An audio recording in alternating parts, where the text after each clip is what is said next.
नमस्ते मंडळी, पुन्हा एकदा स्वागत आहे 12व्या पुष्पामध्ये. पाहता पाहता 12 दिवस हा प्रवास 28 दिवसांचा आहे. 12व्या दिवसामध्ये प्रवास करतोय. काल काही गंमतशीर गोष्टी पाहिल्या आपण तर्जनीच्या. काल वर्ग संपल्यावर बऱ्याच लोकांनी तर्जनीबद्दल, तर्जनीच्या उंचीबद्दल बरेच खुलासे विचारले. मित्रांनो, मी तुम्हाला आज एक छोटासा खुलासा देतो. शनिवारी तुम्हाला हव्या तितक्या सगळ्या वेगवेगळ्या प्रश्नांची समर्पक उत्तर द्यायचा प्रयत्न करेन. आज आणि उद्या आपण थिअरी समजून घेऊ आणि शनिवारी तुम्हाला प्रॅक्टिकल नॉलेज द्यायचं आहे. तुम्ही सगळ्यात पहिल्यांदा हाताचे फोटो काढताना हात जमिनीला समांतर पकडा. जमिनीला समांतर असावा हात आणि कॅमेरा त्याला समांतर पकडा वरती. तुमचा हात जमिनीला समांतर, बोट सगळी जुळालेली. हात जमिनीला समांतर, बोट सगळी जुळालेली आणि कॅमेरा तुमचा हाताला समांतर असावा, पॅरलल असावं सगळं. आणि त्यानंतर तुम्ही काढलेल्या फोटोमध्ये बोटाच्या उंचीची तुम्हाला नेमकी स्थिती कळेल. खूप महत्त्वाचा मुद्दा आहे. बोटाची उंची ही बऱ्याच वेगवेगळ्या पद्धतीनं काल मंडळी तपासत होते. फोटो काढतानाही त्यांच्या फोटोचे अँगल, विचारलेले प्रश्न आणि होत असलेला खुलासा ह्यामध्ये बराच मला असं वाटतं की विसंवाद होऊ शकतो. तुम्ही जे प्रश्न विचारतायत त्या प्रश्नाची उत्तरं तुम्ही पाठवलेल्या फोटोच्या आधारे मी देतो. तुमचा फोटोच जर बरोबर नाही आला तर त्याचं उत्तर आमच्याकडून चुकीचंच जाणार. म्हणून तुमचा फोटो घेताना, तुम्ही हाताचा फोटो घेताना तुमचा हात जमिनीला समांतर असावा, कॅमेरा तुमच्या हाताला समांतर असावा. त्यानंतर तुम्ही जो फोटो घ्याल त्याच्या आधारे तुम्हाला प्रश्नाची उत्तरं नेमकी. अजून काही लोकांचे प्रश्न होते की डाव्या हातातले बोटांची तर्जनीची उंची, उजव्या हातातल्या बोटाच्या तर्जनीची उंची ह्याच्यामध्ये फरक आहे, असू शकतो, असायला हवा. समान सुद्धा असू शकतो, वेगवेगळा पण असू शकतो. दोन्हीही हात वेगवेगळे. डावा हात जो आहे तो सबकॉन्शियस माइंड आहे, उजवा हात जो आहे तो कॉन्शियस माइंड आहे. दोन्हीही भिन्न प्रांत आहेत मित्रांनो, काहीच संबंध नाही.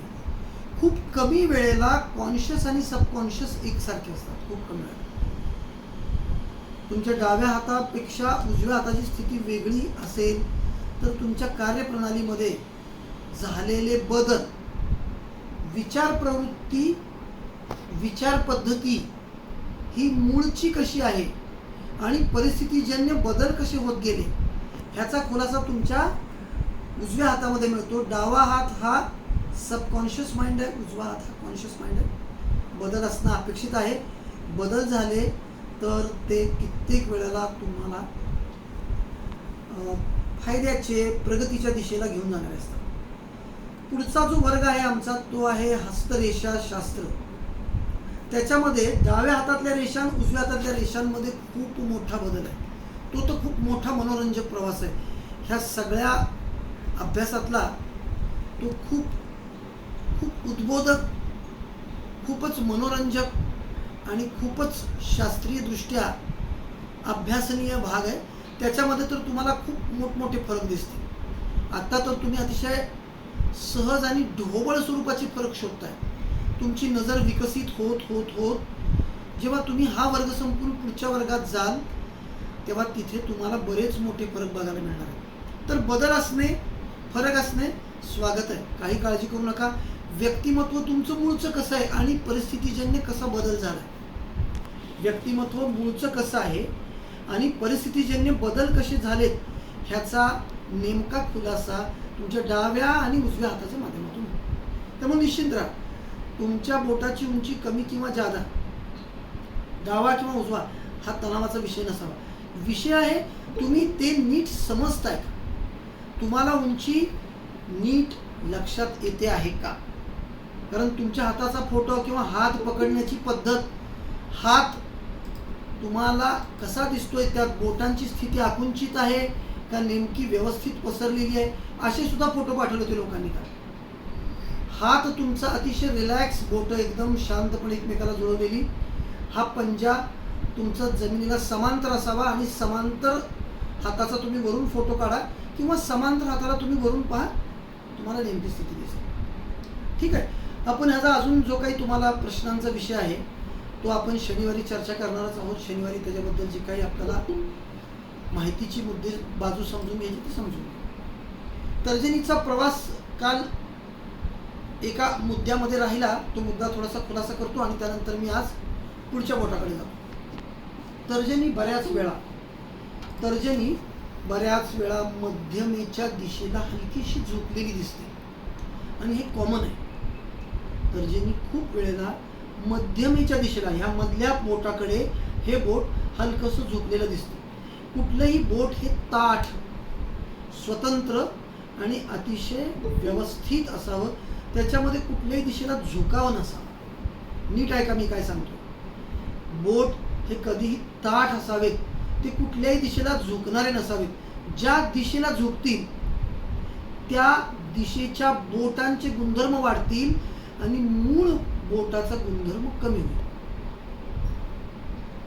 जर तुमच्या तर्जनीचा झुकाव मध्यमेच्या दिशेला गेला तर महत्वाकांक्षेला मध्यमेच्या गुणांची जोड मिळेल आणि तिथे महत्वाकांक्षा थोड्या कमी व्हायला.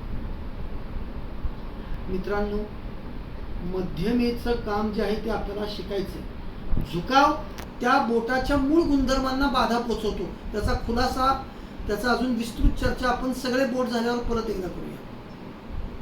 जर मध्यमेच्या दिशेला तर्जनीचं पहिलं पेर, हे मोठं पहिलं पेर बरंच झुकलेलं दिसलं तर ओळखा, ही लोक स्वतःच्या व्यक्तिमत्वाला बाधा पोचेल असं काम करत असतात. ह्या विषयाचा खुलासा मी आपला हसत खेळत असं सामुद्रिक ह्या 5 दिवसाच्या वर्गामध्ये केला होता आणि तुमचे सगळ्यांचे लाडके राजकारणातले प्रख्यात नेते राहुलजी गांधी यांच्या हाताचा फोटो पण मी पाठवला. तुम्हाला आठवत असेल तर पहा. राहुल गांधींचे बऱ्याच वेळा विधानं ही विसंगत असतात, परिस्थितीपेक्षा विसंगत असतात. राहुल गांधी ही पर्सनॅलिटी तुम्हाला समजून घ्यावी लागेल आणि लक्षात घ्या, मला त्यांच्यावर कोणती टीका, मला त्यांच्यावर कोणत्याही प्रकारचा आक्षेप नाही. व्यासंगी मोठं व्यक्तिमत्व आहे, मला कोणता अधिकार पण नाही कुठल्या व्यक्तिमत्वावर काही बोलण्याचा, पण त्यांचं प्रेझेंटेशन जे आहे ते बऱ्याच वेळा विवादास्पद आहे. त्यांचं जे काही प्रेझेंटेशन आहे ते बऱ्याच वेळा विवादास्पद आहे. मित्रांनो, आपण 1 मिनिटाचा पॉज घेऊयात एक महत्वाच्या कामासाठी. परत जॉईन करतो मी, 1च मिनिट पॉज घेतो. तर मित्रांनो, राहुल गांधींबद्दल मी बोलत होतो. राहुल गांधी हे व्यक्तिमत्व बऱ्याच वेळा विवादास्पद पद्धतीनं सादरीकरण आहे.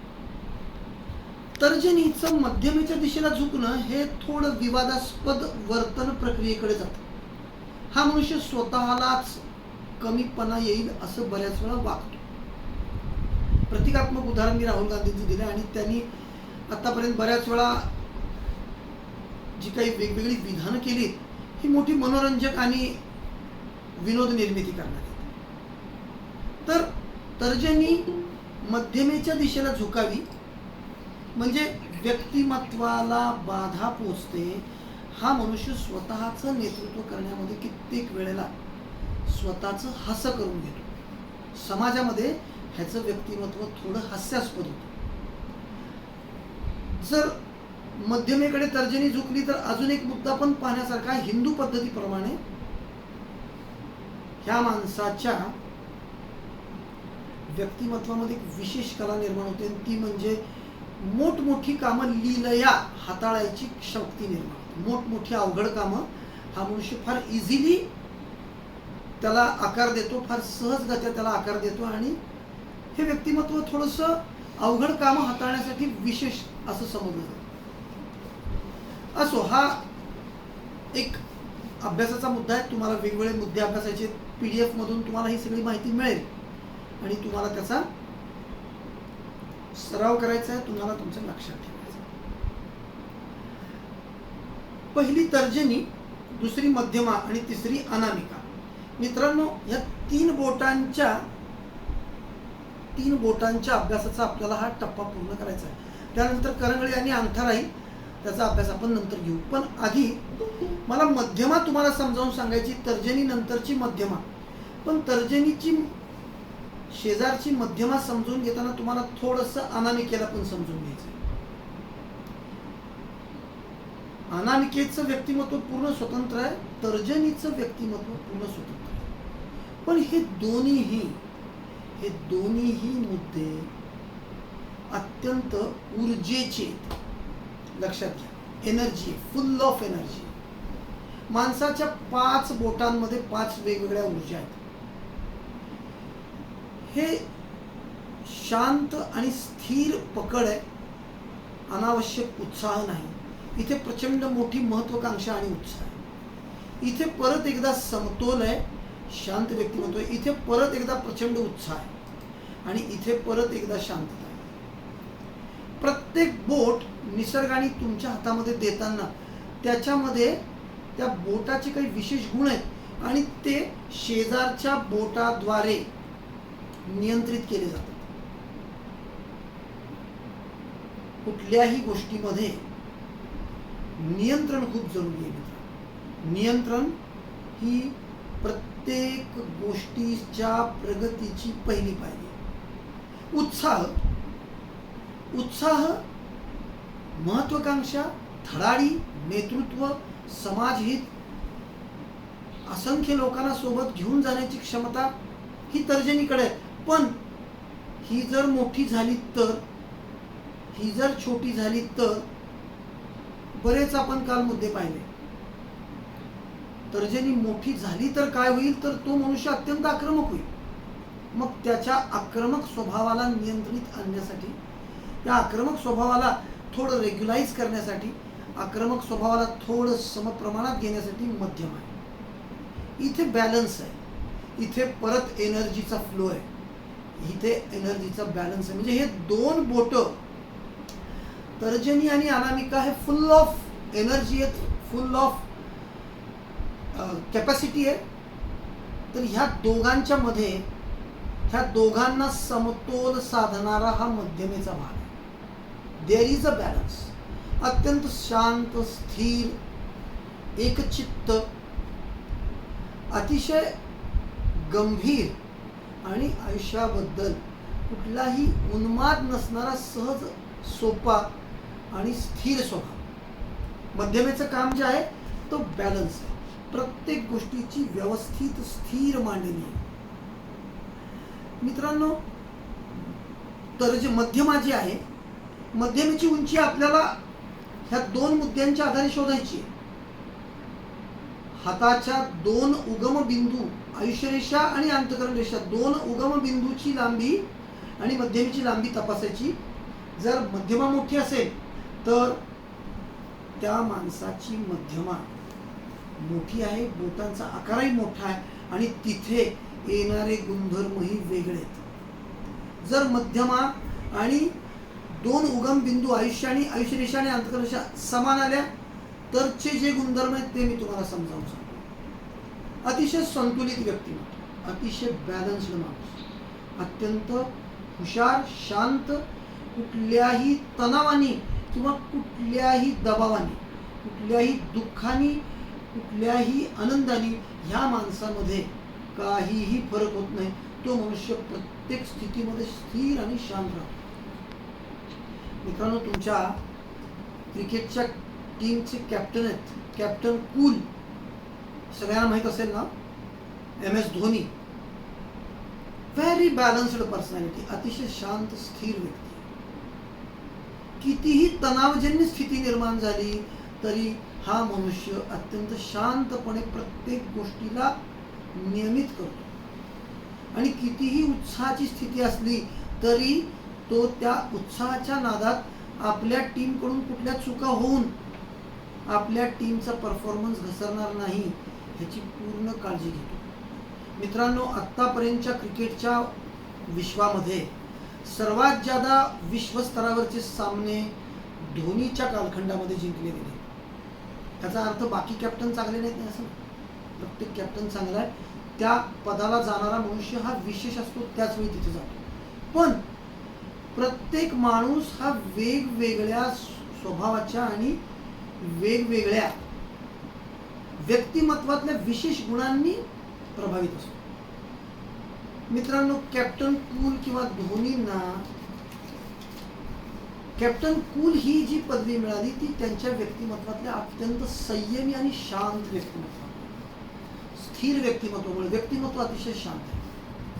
त्यांच्याकडे कुठल्याच विषयाचा तणाव निर्माण होत नाही, कुठल्याच विषयाचा उन्माद निर्माण होत नाही. प्रत्येक वेळी तो मनुष्य स्थितीला सामान्यपणे घेतो आणि निर्णय प्रक्रियेमध्ये नियमितता ठेवतो. आपण कालच पाहिलं, पिच्युटरी ग्लँड्समध्ये जर अनियमितता झाली, बोट जर लहान झाली तर पिच्युटरी ग्लँड्समध्ये अनियमितता होते. अनियमितता झाली की येणारे बरेच असे ताणतणाव निर्माण करणारे रसायनांचा स्त्राव, कार्टिसोल सारखं रसायन येतं आणि ते तुमच्या हातून चुका घडवायला लागतं. खूप उत्साह आणि उन्माद झाला तरी सुद्धा माणसाच्या हातून चुका व्हायला लागतात. इथे उत्साह आणि उन्माद आहे मित्रांनो, तो मला तुम्हाला परत पुढे शिकवायचा आहे. तुमच्या पिच्युटरी ग्लँडचं काम अतिशय नेमकं होण्यासाठी बोटांची उंची चांगली असणे अपेक्षित आहे. आणि जर बोटांची उंची चांगली नाही आहे तर मग पिच्युटरी ग्लँडला आपल्याला नियमित करण्यासाठी मी तुम्हाला काही अतिशय सोपे प्रयोग सांगितले होते. का अंगठ्याचा हे जे मधलं भाग आहे हे दाबायचं आहे, दाबून धरायचं आहे, परत सोडायचं आहे, परत दाबून धरायचं आहे, परत सोडायचं आहे, असं 20 सेकंद करा. काही लोकांनी मला काल प्रश्न विचारले की ही क्रिया किती वेळ करायची. हा बिंदू दाबून सोडा, परत दाबा, परत सोडा, परत दाबा, परत 20 सेकंद ही प्रक्रिया करा. ज्या वेळी जितक्या वेळी जमेल त्या.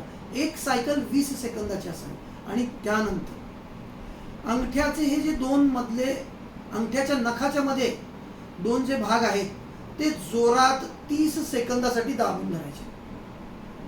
30 सेकंद दाबून धरा अंगठ्याचे हे नखाच्या बाजूचे दोन बिंदू.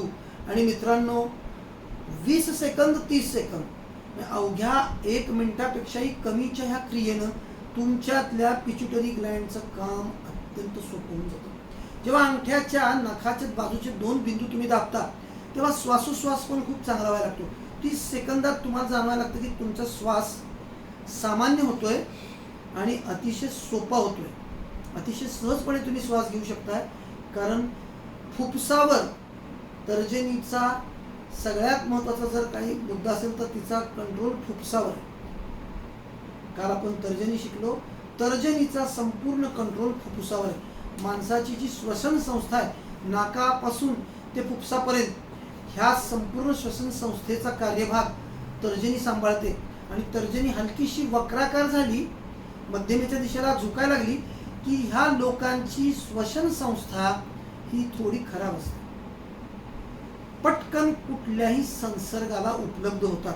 आत्ता तर श्वसन संस्थेचा सगळ्यात मोठा कठीण काळ चालू आहे आणि तुम्ही आम्ही सगळेजण पाहतो आहोत, कोरोनामुळे लोकांचा मोठ्या प्रमाणात जीव चालला.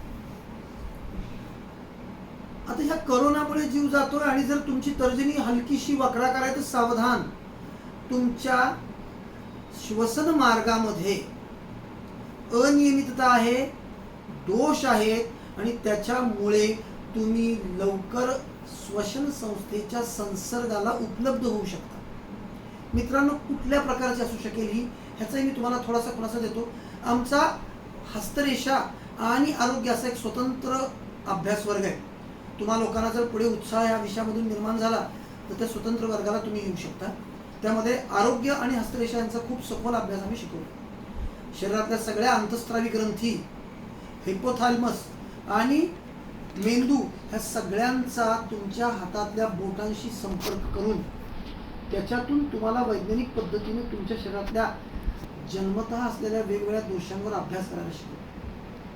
तर नाकाच्या जो 2 नाकपुड्या आहेत त्या 2 नाकपुड्यांमधून एक पोकळी आहे जिथून तुमची हवा आत जाते.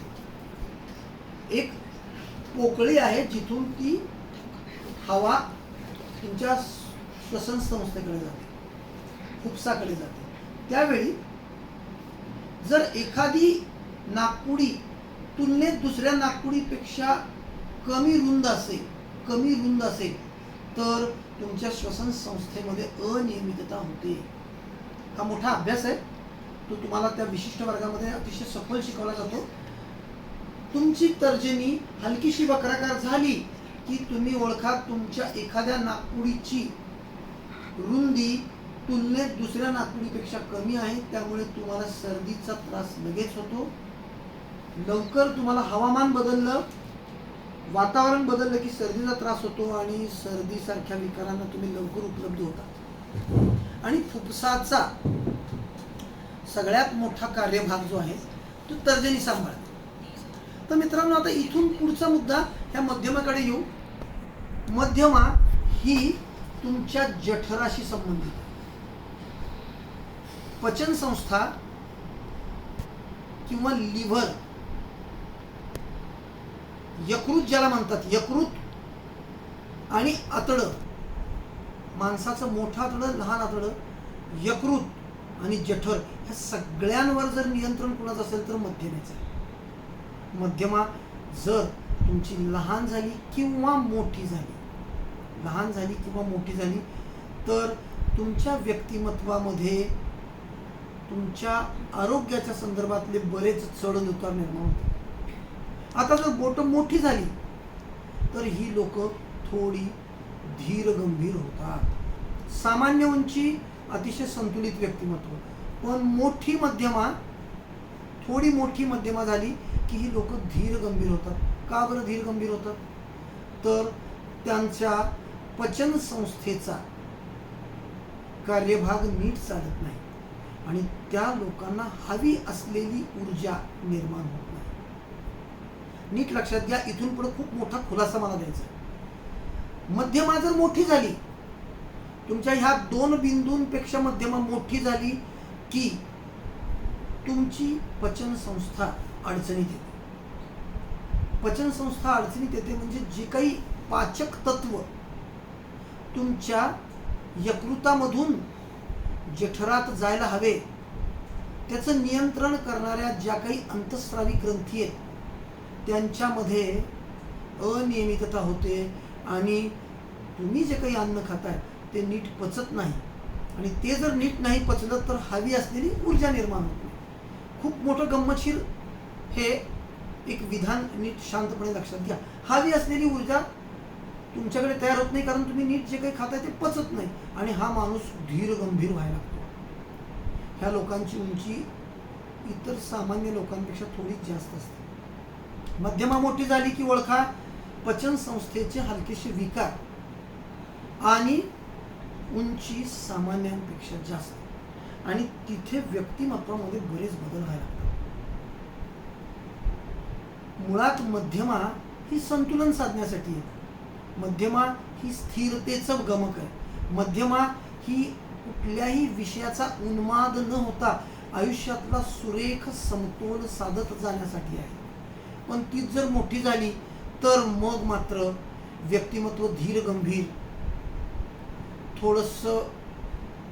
थोडंसं शंखीखोर, उत्साह कमी असलेलं, थोडंसं आळशी आणि स्वतःला सुरक्षित ठेवण्यासाठी सखोल संशोधन करणार होतं.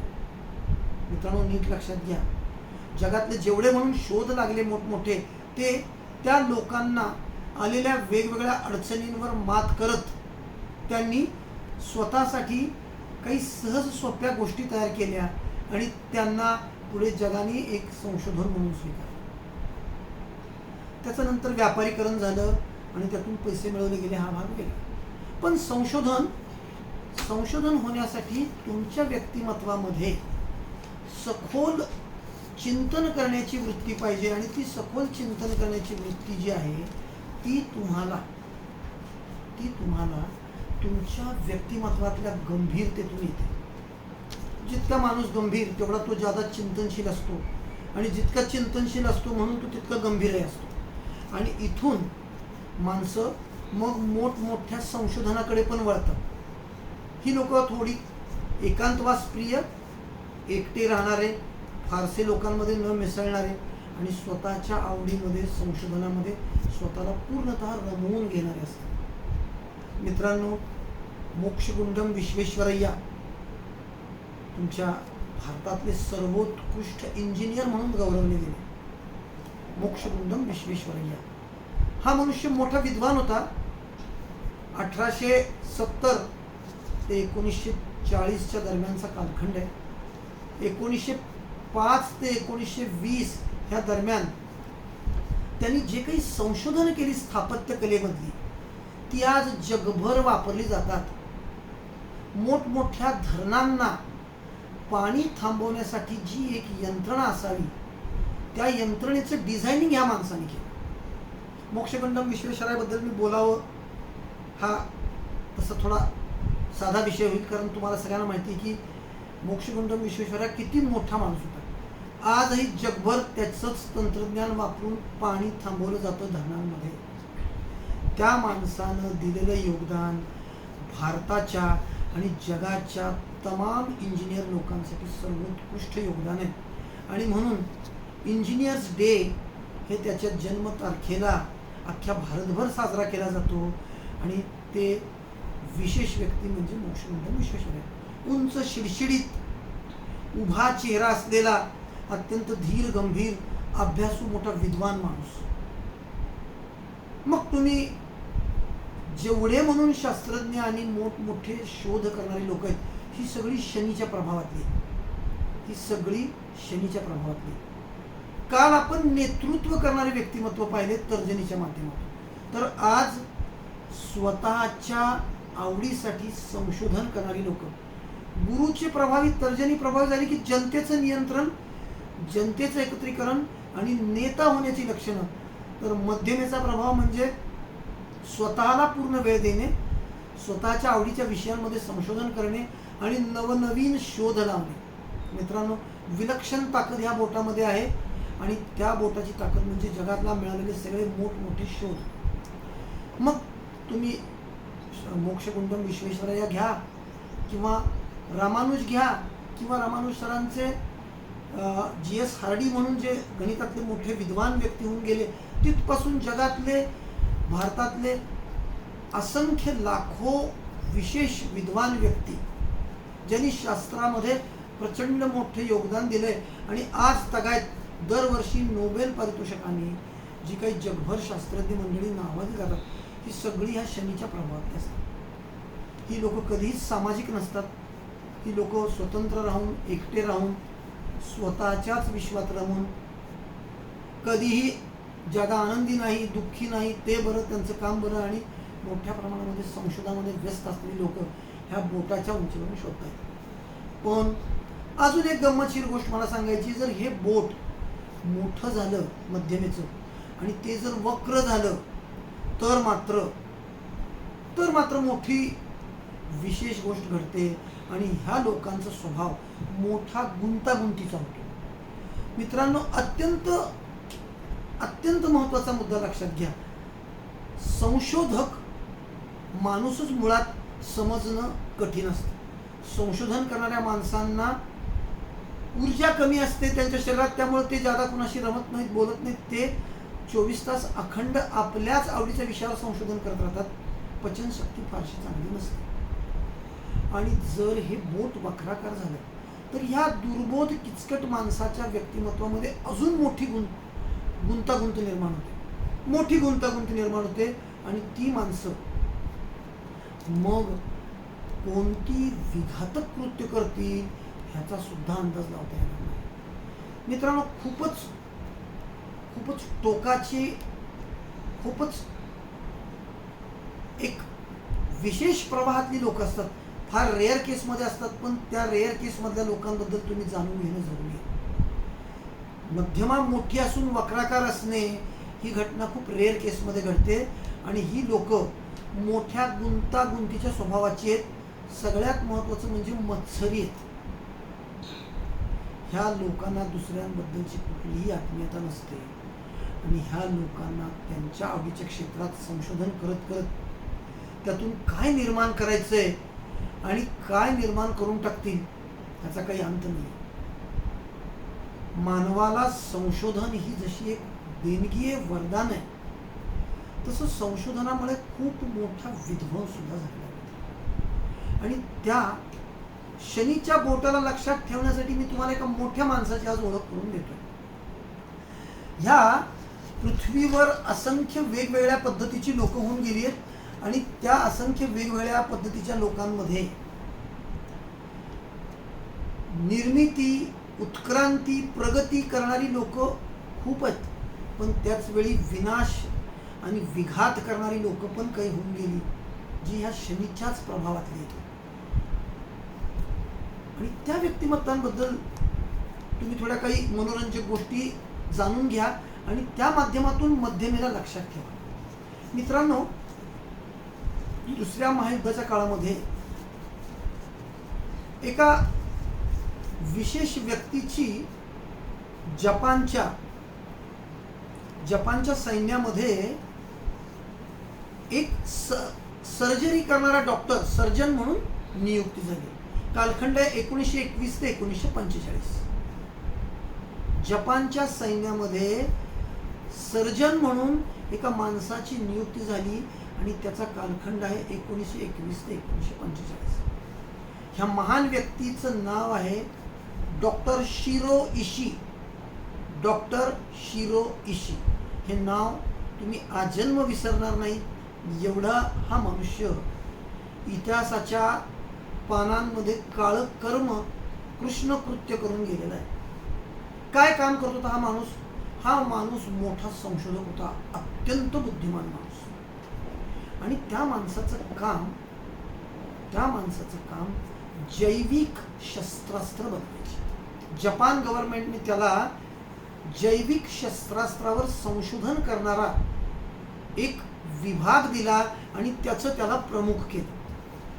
मित्रांनो, जपाननं चायनामध्ये पिंग पॉंग नावाच्या एका जिल्ह्यामध्ये, पिंग पँग नावाच्या एका जिल्ह्यामध्ये मंचुरिया ह्या क्षेत्रामध्ये, मंचुरिया नावाचा एक प्रांत आहे पिंग पँग जिल्ह्यातलं. जसं माझं पंढरपूर आहे सोलापूर जिल्ह्यातलं, तसं पिंग पँग जिल्ह्यातलं मंचुरिया. आपण मंचुरियन खातो. तुम्हाला इथून पुढे चायनीज मंचुरियन खाताना माझे सगळे विधान आठवतील. तर ह्या मंचुरिया प्रांतामध्ये 6 किलोमीटर बाय 6 किलोमीटर एवढ्या क्षेत्रामध्ये, लांबी आणि रुंदी 6 बाय 6 किलोमीटर, ह्या क्षेत्रामध्ये 150 बिल्डिंग बनवून दिल्या. जपान गव्हर्नमेंटनं चायनाच्या मंचुरिया ह्या प्रांतामध्ये 150 मोठमोठ्या बिल्डिंग बनवून दिल्या. आणि ह्या बिल्डिंगमध्ये सुमारे 4000 शास्त्रज्ञ जपानने नियुक्त केले. आणि ह्या सगळ्या शास्त्रज्ञांच्या तुकडीचा प्रमुख शिरो इशी. आणि त्या शिरो इशीच्या युनिटचं नाव आहे युनिट 731, युनिट 731. हा आकडा कधी विसरू नका. युनिट 731 शिरो इशी. तुम्ही ह्याच्याबद्दलची सगळी माहिती यूट्यूबवर पाहू शकता किंवा गुगलवरही पाहू शकता. मित्रांनो, ह्या माणसानं जे काही कृष्ण कृत्य केलंय ते मानवतेच्या इतिहासामध्ये सर्वोच्च असं निंदनीय कृत्य. ह्या माणसाकडे जपान, चायना, अमेरिका आणि युरोपमधल्या वेगवेगळ्या राष्ट्रांमधून युद्ध कैदी आणून ताब्यात देत होते. ह्या माणसाकडे जपान सरकार चायना, अमेरिका आणि युरोपमधल्या बऱ्याचशा राष्ट्रांमधून युद्धात पकडलेले सैनिक आणून ह्यांच्या ताब्यात देत होतो. आणि हे लोक काय करायचे? हे लोक दिवसभर ह्या जिवंत लोकांवर प्रयोग करायचे. प्रयोग म्हणजे काय? एकाचा हात तोडायचा, दुसऱ्याच्या हाताला लावायचा, एखाद्याचे पाय तोडून हाताच्या जागी लावायचं, जिवंत माणसाचं पोट फाडून त्याच्यात संसर्ग कसा असतो आणि कसं काम करतं हे पाहायचं. मित्रांनो, ह्या माणसानं अत्यंत नृशंस काम केलं, अत्यंत नृशंस. जगभरातल्या सगळ्या वेगवेगळ्या घातक अशा बॅक्टेरिया त्या माणसानं, मग ते प्लेग असो, चिकन पॉक्स असो, अँथ्रॅक्स असो, अशा वेगवेगळ्या असंख्य अत्यंत वाईट अशा बॅक्टेरियांना हे लोक ह्या आणलेल्या युद्ध कैद्यांवर प्रयोग करायचे. मग त्यात गर्भधार महिला असायच्या, तरुण स्त्रिया, वृद्ध स्त्रिया किंवा पुरुष, ह्या सगळ्यांना वेगवेगळ्या इन्फेक्शन्समध्ये टाकायचं. त्यांना -50 डिग्रीच्या फ्रीजमध्ये पाण्यात घालून गोठवून टाकायचं आणि त्याच माणसाला परत अत्यंत उकळत्या पाण्यात टाकायचं आणि त्या माणसाचं काय होईल हे चेक करायचं. त्याच्यात वेगवेगळे इंजेक्शन त्या माणसांच्या, जिवंत माणसाच्या अंगात सोडायचे. कशाचे? बॅक्टेरियांचे. आणि त्याच्यावरचं संशोधन करायचं काय होतं या माणसाला, तर वेगवेगळ्या लोकांवर प्रयोग करून अत्यंत घातक अशा जैविक क्षेपणास्त्रांची निर्मिती करायची. आणि जपानची मनीषा अशी होती की अमेरिकेला आणि युरोपच्या देशांना त्याला दुसऱ्या महायुद्धात हरवून टाकायचं होतं आणि त्यासाठी ह्या जैविक क्षेपणास्त्रांचा वापर करायचा.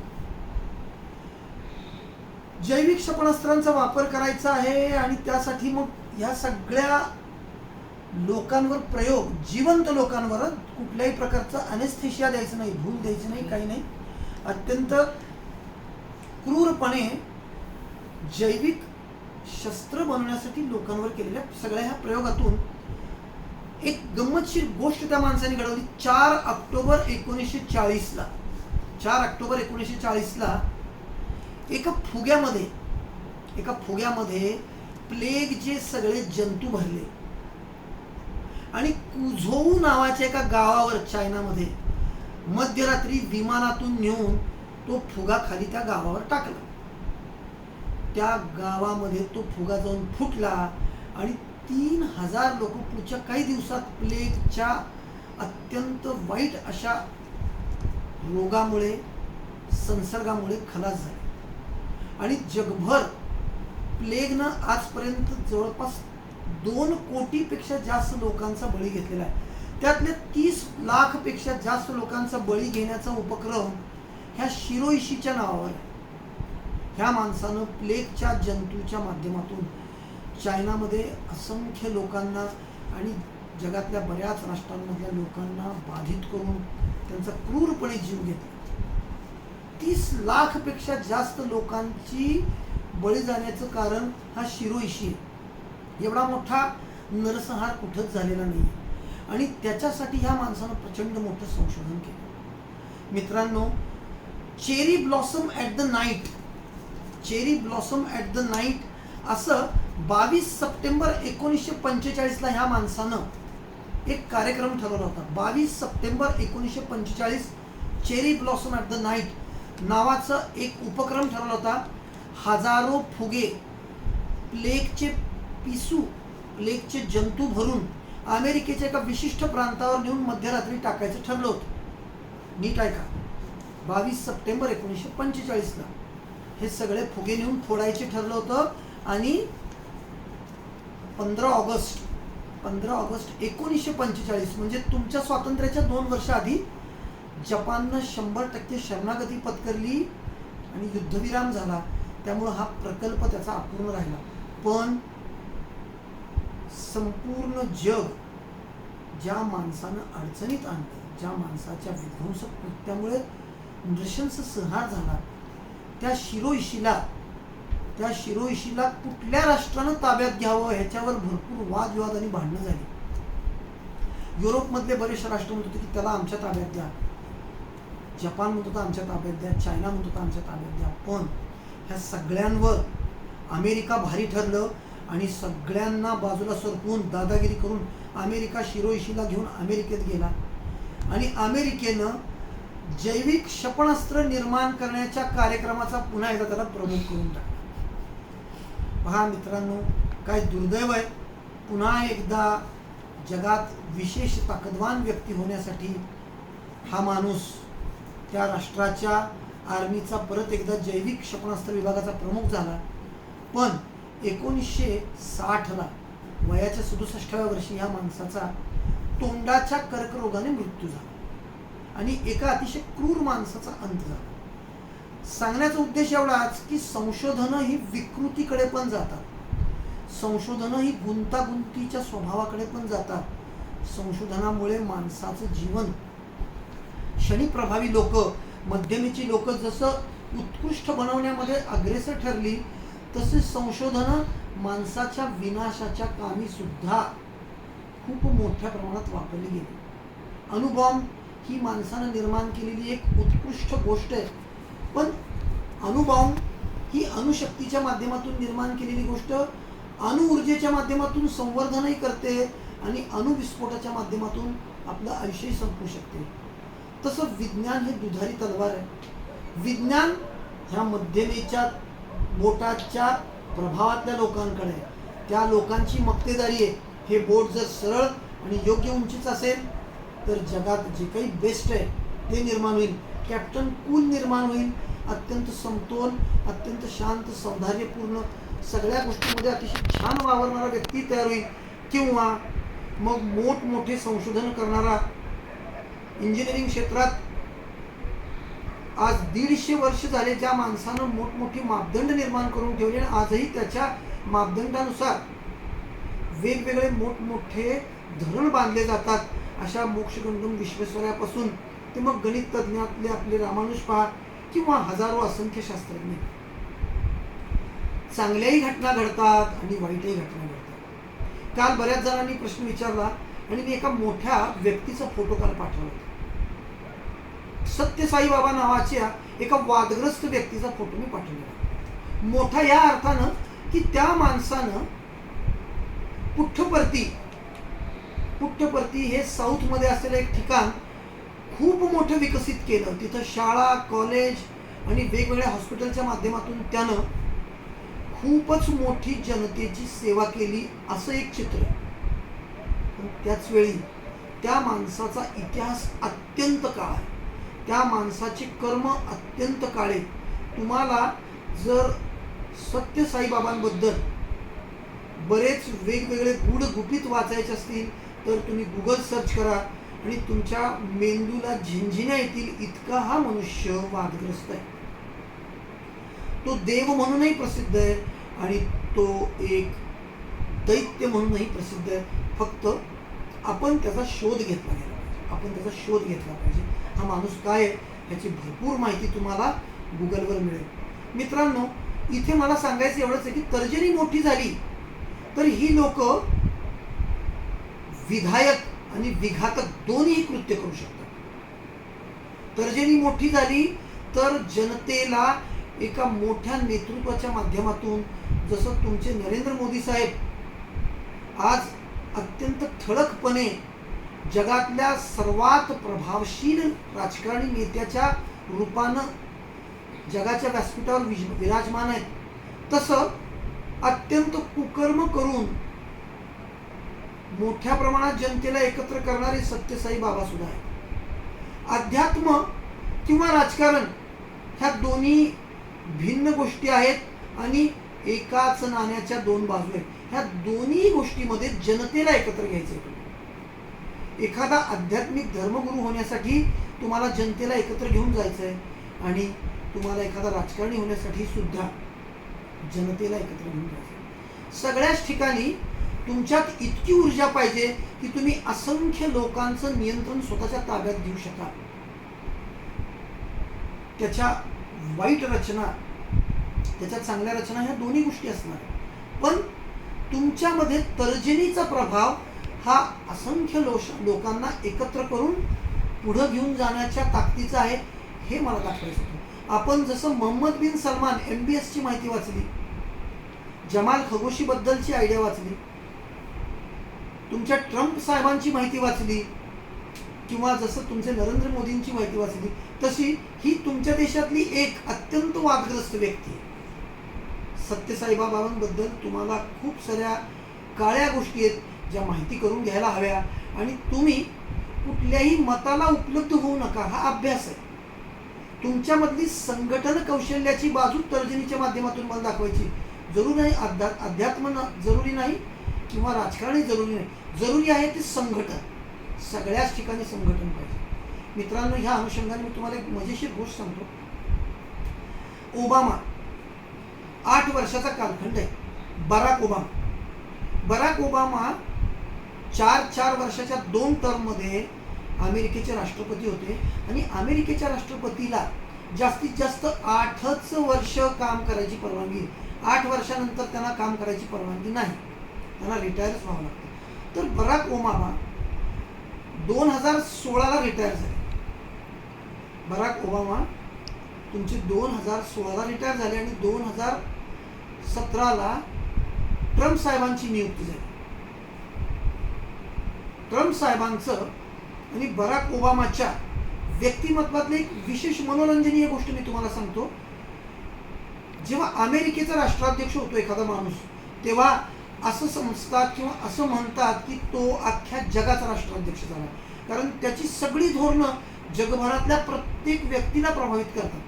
असं होऊच शकत नाही की त्याच्या धोरणाने तुम्हाला आम्हाला प्रभाव झाला नाही.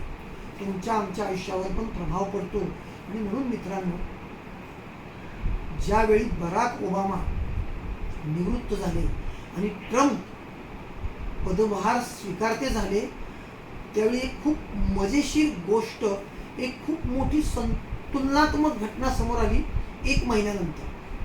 मित्रांनो, अमेरिकेच्या राष्ट्राध्यक्षाची वेगवेगळी विधानं ही जागतिक स्तरावरची सगळ्या जगांसाठी प्रभावित करणारी जी विधानं असतात, त्याचं एक मीडिया मूल्य आहे.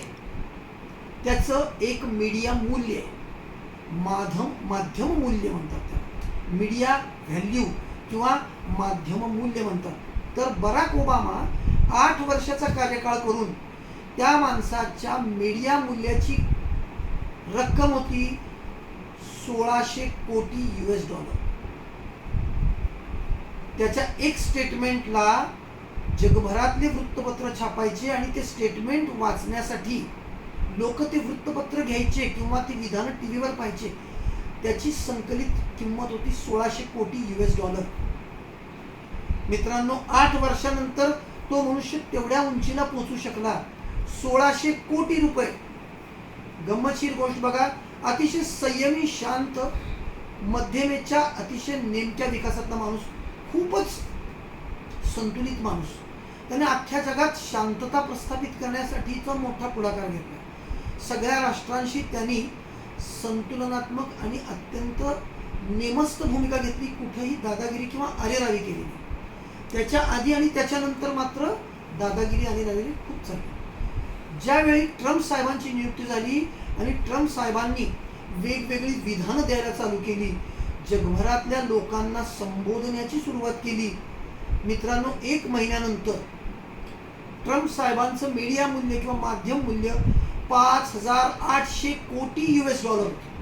1 महिन्यात 8 वर्षानंतर $1600 कोटी त्याची व्हॅल्यू झाली आणि 1 महिन्यात $5800 कोटी एवढी ट्रम्प साहेबांची मीडिया व्हॅल्यू तयार झाली, माध्यम मूल्य तयार झालं. मित्रांनो, अत्यंत भडक विधान हा माणूस करायचा. सतत वेगवेगळ्या राष्ट्रांना, वेगवेगळ्या लोकांना, वेगवेगळ्या घटकांना अडचणीत आणण्यासाठी टोकाची विधानं करायचं. ही जी आक्रमकता आहे ती तर्जनीतली आहे आणि नेमस्तपणा, संतुलन साधण्याचं काम तुमच्या बराक ओबामांनी केलं. मित्रांनो, ह्यातल्या अत्यंत टोकाच्या अहंकाराला मध्यमेनं, तर्जनीतल्या टोकाच्या अहंकाराला मध्यमेनं नियंत्रणात ठेवून बराक ओबामाला अतिशय शांत, सौंदर्याचं व्यक्तिमत्व देतं. तर तर्जनीचा अनावश्यक मोठा होण्याचा भाग, गरजेपेक्षा जास्त प्रभावी आणि मोठी तर्जनी तुमच्या ट्रम्प साहेबांना अत्यंत भडक विधानं देऊन त्या माणसाच्या मीडिया मूल्याची व्हॅल्यू वाढली. का? तर तो रोज काही पण बोलतो आणि तो काही पण बोलतो हे ऐकण्यासाठी आपण सगळे आतुर असतो. मित्रांनो, जेवढं उत्तेजक आणि मनोरंजनीय तेवढं लोकांना पसंत आहे. जितकं शास्त्रीय आणि जितकं अभ्यासपूर्ण आहे ते कमी पसंत आहे. आणि उद्या आपल्याला ह्या उत्तेजनाबद्दल, संपूर्ण अनामिकेबद्दल बोलायचं आहे. लोकांना सगळ्यांनाच आजूबाजूच्या घरामध्ये, गावामध्ये, देशामध्ये जे काही गुन्हे घडत आहेत, जे काही अपराध होत आहेत किंवा ज्या काही अपघातजन्य घटना आहेत त्याच्यामध्ये खूप जादा रस आहे. पण संशोधन, निर्मिती, विकास ह्या गोष्टीमध्ये खूप कमी रस आहे. एक खूप सुंदर इंग्रजी म्हण आहे, त्या म्हणीचा आस्वाद मी तुम्हाला देतो आणि आपला आजचा प्रवास थांबवतो. मित्रांनो, नीट लक्षात घ्या, सामान्य माणसामध्ये, बुद्धिमान माणसामध्ये आणि अतिबुद्धिमान माणसामध्ये काय फरक आहे? Ordinary people talks about people. नीट लक्षात घ्या, सामान्य माणसं ही माणसांबद्दलच बोलत असतात. तुमच्या घरात काम करणारी बाई, तुमच्या ऑफिसमध्ये जो कर्मचारी तुमच्यासोबत काम करतोय, किंवा तुम्ही जिथे काम करता तिथे आजूबाजूची लोक एकमेकांबद्दल चर्चा करतात. Ordinary people talks about people. जी लोक दुसऱ्या माणसांबद्दलच बोलतात ही नेहमी ऑर्डिनरी लोक आहेत. हे नेहमी लक्षात ठेवा, सामान्य लोक आहेत. Ordinary people talks about people. तुम्ही जर माणसांचीच घटना करणार, अरे त्याच्याकडे असं झालं, अरे त्याच्याकडे तसं झालं, अरे त्याला इतकं लागलं, अरे तो पडला, अरे त्याच्या घरी चोरी झाली, तुम्ही माणसाबद्दल बोलायला लागला की तुम्ही सामान्य झाला. Intelligent people talks about intelligent people talks about events. नीट लक्षात घ्या, intelligent people talks about events. Ordinary people talks about people. सामान्य माणसं माणसांबद्दल बोलतात, बुद्धिमान माणसं घटनांबद्दल बोलतात. घटना, काय घडलं, कसं घडलं, कुठं घडलं आणि का घडलं, घटनेबद्दल बोलणारा जो वर्ग आहे तो बुद्धिमान वर्ग आहे. आणि आता ह्याच्या पुढचा एक वर्ग आहे ऑर्डिनरी पीपल, इंटेलिजंट पीपल आणि एक्स्ट्रा ऑर्डिनरी पीपल्स. अत्यंत बुद्धिमान लोक जे आहेत, extra ordinary people talks about innovations. अत्यंत बुद्धिमान माणसं संशोधनाबद्दल बोलतात. ते कधी माणसाची चर्चा करत नाहीत आणि कधी घटनांची सुद्धा चर्चा करत नाहीत. ती लोक सतत आणि सतत संशोधनाची चर्चा करतात. मित्रांनो, तुम्हाला कोणत्या क्षेत्रामध्ये राहायचं आहे, तुम्हाला कोणती लोक निवडायची आहेत हे तुम्ही ठरवायचं. तुम्हाला सामान्य लोकांमध्ये राहायचं आहे तर तुम्ही माणसांच्याच गप्पा ऐकाल आणि त्यातच तुमचं मनोरंजन होईल. जर तुम्ही खरंच बुद्धिमान असाल तर तुम्ही घटना आणि होत असलेल्या वेगवेगळ्या विषयांची माहिती घ्या. माणसांची माहिती घेण्यापेक्षा घटनांची माहिती घ्या. आणि जर तुम्ही त्याहूनही बुद्धिमान आणि त्याहूनही विशेष आहात तर तुम्ही संशोधनाबद्दल बोला. तुम्ही शेजारच्या घरातला माणूस करोनाने मेला ह्याबद्दल बोलण्यापेक्षा तुम्ही तुमच्या आयुष्यात संशोधनं कुठे चालू आहेत त्याच्याबद्दल बोला.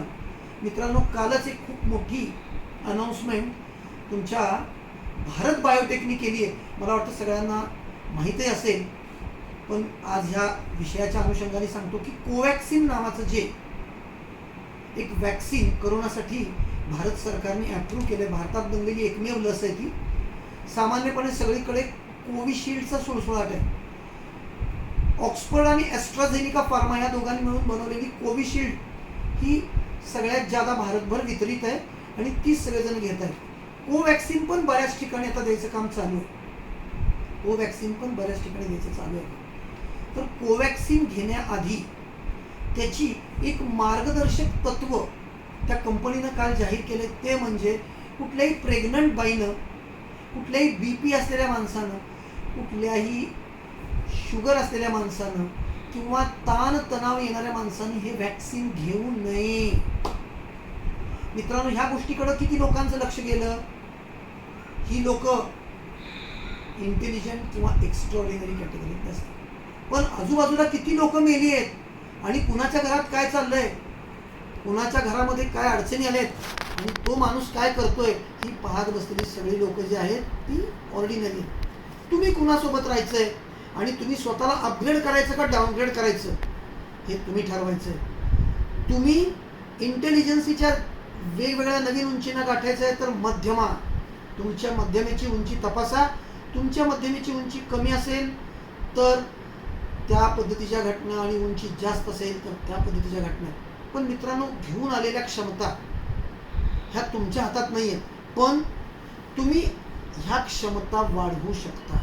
तुमची बोट कसं असावी ह्याच्यावर तुमचं नियंत्रण नाही आहे, पण तुम्ही आता दृष्टिकोन बदलून अनेक चांगले मुद्दे तुमच्या व्यक्तिमत्वात तुम्ही वाढवू शकता, निर्माण करू शकता, त्यांचा अंतर्भाव करू शकता. तर नेहमी लक्षात ठेवा, ऑर्डिनरी राहू नका, इंटेलिजंट किंवा एक्स्ट्राऑर्डिनरी राहा. घटना किंवा संशोधनं पहा, आजूबाजूच्या माणसांबद्दलची माहिती घेऊ नका. नेहमी तुमचा दृष्टिकोन हा विकासाच्या दिशेला असू द्या. आजसाठी एवढंच. उद्या पुन्हा एकदा आपण 6 वाजता भेटू आणि अनामिकेच्या माध्यमातून अजून बऱ्याच नवीन गमती जमती माहिती करू. धन्यवाद.